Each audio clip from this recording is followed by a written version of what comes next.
IVF చికిత్సలో 25% భారీ discount, free doctor consultation, free ultrasound scan, logo launch, Andro max advanced male infertility centre ను కూడా ప్రారంభించారు. Supreme కోర్టుకు చేరిన ఎమ్మెల్యేల అనర్హత వేటు అంశము, దానంతో పాటు పార్టీ మారిన బీఆర్ఎస్ ఎమ్మెల్యేలపై ఒకేసారి సుప్రీంకోర్టుకు కేసీఆర్ వెళ్లే అవకాశం ఉన్నట్టు మనకు స్పష్టంగా కనిపిస్తుంది.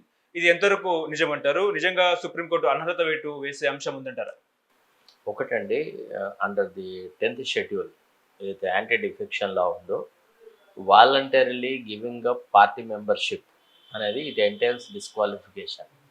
ఇప్పటి వరకు బీఆర్ఎస్ పార్టీని వదిలి వెళ్ళిన వాళ్ళంతా వాలంటీర్గా పార్టీ మెంబర్షిప్ని వదిలెట్టిన వాళ్ళు. వీళ్ళు ఎవరిని కూడా ఒక గ్రూప్గా, ఒక సముదాయం లాగా పోలేదు, ఒక్కొక్కళ్ళుగా పోయినారు. తర్వాత రెండవది, వీళ్ళు ఏదో ఒక విధాన నిర్ణయం మీద పార్టీతో విభేదించిపోయిన వాళ్ళు కాదు. కేవలము రాజకీయ అవకాశవాదంతో వాళ్ళు నడుపుతున్నటువంటి బిజినెస్లకి, వాళ్ళ కమర్షియల్ ఇంట్రెస్ట్లకి, అంటే వాళ్ళ వ్యాపారాలకి అనుకూలమైనటువంటి పార్టీ కాంగ్రెస్ పార్టీ అవుతుంది. తమ కార్యకర్తల్ని, తమ క్యాడర్ని కాపాడుకోవాలి. వాళ్ళందరూ బిజినెస్లో ఉన్నారు, సో తమ ఆర్థిక మూలాలు దెబ్బతింటాయి అన్న ఉద్దేశంతో పార్టీలో చేరిన వాళ్ళు. సో డిస్క్వాలిఫికేషన్ జరగాలి అని అన్నప్పుడు ఫస్ట్ స్పీకర్ దగ్గర ఒక డిస్క్వాలిఫికేషన్ పిటిషన్ ఫైల్ చేయాల్సి వస్తుంది అండర్ ది 10th షెడ్యూల్. చేసి అందులో ఈ ఆరోపణలన్నీ చేయాలి, ఈ పొందుపరిచి స్పీకర్ను తొందరగా డిసైడ్ చేయమని చెప్పేసి రిక్వెస్ట్ చేయాలి. స్పీకర్ డిసైడ్ చేయకపోతే సుప్రీంకోర్టులో కూడా చెప్పింది, మ్యాక్సిమం పోతే 3 నెలల కాలం లోపలనే డిస్క్వాలిఫికేషన్ సంగతి డిసైడ్ చేయండి అని. ఇప్పుడు ఎట్లయితే కేసీఆర్ గతంలో ఎప్పుడైతే పార్టీ ఫిరాయింపులను ప్రోత్సహించినాడో, ఆయన పార్టీలో ఒక స్ప్లిట్ లాగా తీసుకొచ్చినాడు. అంటే మూకుమ్మడిగా ఎమ్మెల్యేలు రాజీనామా పెట్టడము, పార్టీని చీల్చడము, మాదే నిజమైన పార్టీని డిక్లేర్ చేయడము చేస్తారు. తర్వాత కేసీఆర్కి చాలా నట్కట్, అంటే ఒక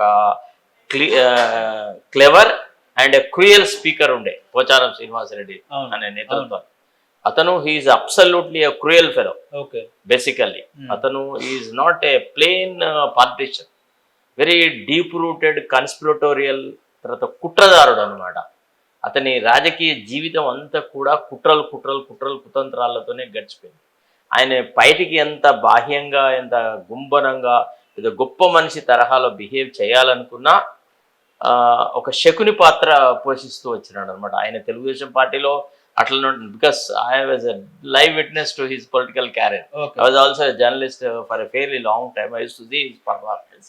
పెద్ద అతనికి ఏదో గొప్ప టాలెంట్ ఉన్న వ్యక్తి కాదు, రాజకీయంగా పెద్ద ఏదో ఇన్ఫ్లుయెన్స్ ఉన్న వ్యక్తి కాదు.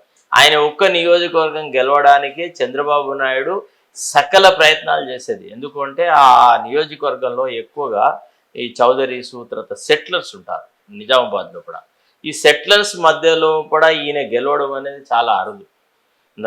తెలంగాణ ఉద్యమం ఉవ్వెత్తున లేచిన తర్వాత మాత్రమే ఈయన ఒక కన్వీనియంట్ అండ్ ఆపర్చున్ టైంలో వచ్చినాడు.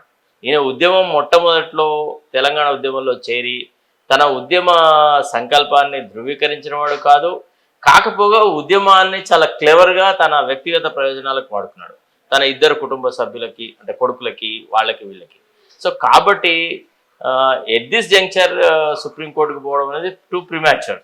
కాకపోతే స్పీకర్ దగ్గర అప్లికేషన్స్ వేసి, అంటే ఆల్రెడీ ఇప్పుడు దానం నాగేందర్ విషయంలో, తర్వాత కడియం శ్రీహరి విషయంలో టీఆర్ఎస్ వాళ్ళు పిటిషన్స్ వేసి ఉంటే కూడా స్పీకర్ కొంత అంటే అయిష్టత ప్రదర్శిస్తూ ఉన్నాడు. లేదంటే అసలు పట్టించుకోలేదు ఇంతవరకు, వాటి మీద ఒక కొలిక్కి రాలేదు ఏ చర్యలు. కాబట్టి డెఫినెట్లీ ఆయన ఈ 2 విషయంలో సుప్రీంకోర్టుకి వెళ్ళి స్పీకర్కి డైరెక్షన్ తీసుకురావచ్చు, తొందరగా డిసైడ్ చేయమని. ఓకే.